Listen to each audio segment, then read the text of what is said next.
Hi, Dr. P here to talk about another instance of confusions in game design, and that is that sense of progress is not the same as stages or phases in a game.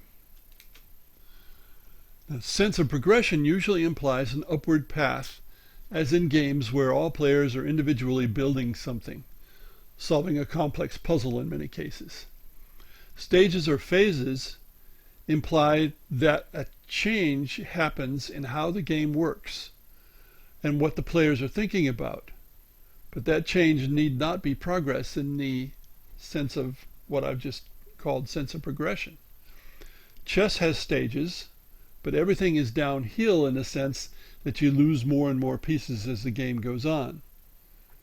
And that is in fact what causes the change at stages.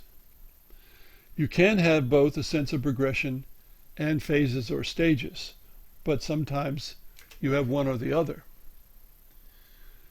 As with chess, war games may not have a sense of progression so much as there's so much loss involved. Of course, even in war games, there's always progress toward the goal of winning, but not within the assets of the game. The assets are reduced. Peaceful games often have a sense of progression, but may not have clear stages, and players often are less concerned about winning than about improving. Many progress games, however, wear thin over time because the player has figured out the puzzle.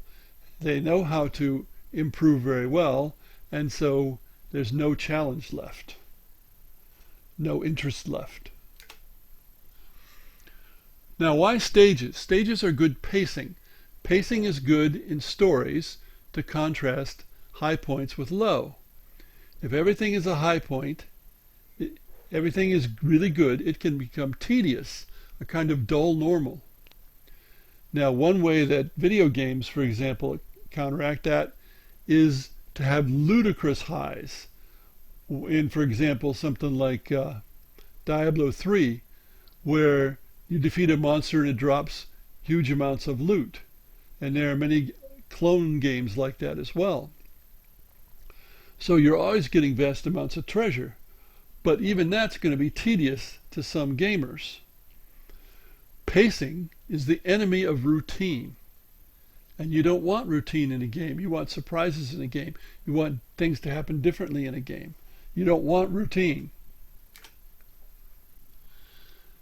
So in an ideal game, you want stages where what happens changes in character and where the players are thinking about different things than in other stages, unless it's quite a short game. If it's a short game, one stage is sufficient. In other words, the longer the game, the more the designer needs to incorporate stages into play. Now, many gamers prefer progress nowadays. Card games tend to be more about gaining rather than losing, but that varies a lot from game to game. That's in contrast to chess and checkers and so forth. Role-playing games overall are about progression of characters, but there can be many setbacks, such as deaths of characters. So we have both highs and lows. Very good pacing. I'd say RPGs are more about pacing, perhaps, than about progression, depending on how it's played. Magic the Gathering, which is the 800-pound gorilla of tabletop games, offers highs without big lows, and most players acquire more cards to choose from, so they're making progress in that sense. Euro-style board games usually involve progress rather than loss. Often that involves solving a puzzle. So progress may or may not have stages. You can be constantly progressing yet doing the same things, thinking about the same things, still in the same stage. Or you can be progressing while circumstances change and what you think about changes. So whether or not there's obvious progress in your game design, because even in chess there's progress toward a goal, you need to think about stages. Stages are necessary, except for quite short games, in game design. Progress is desirable for many players. Thanks for listening.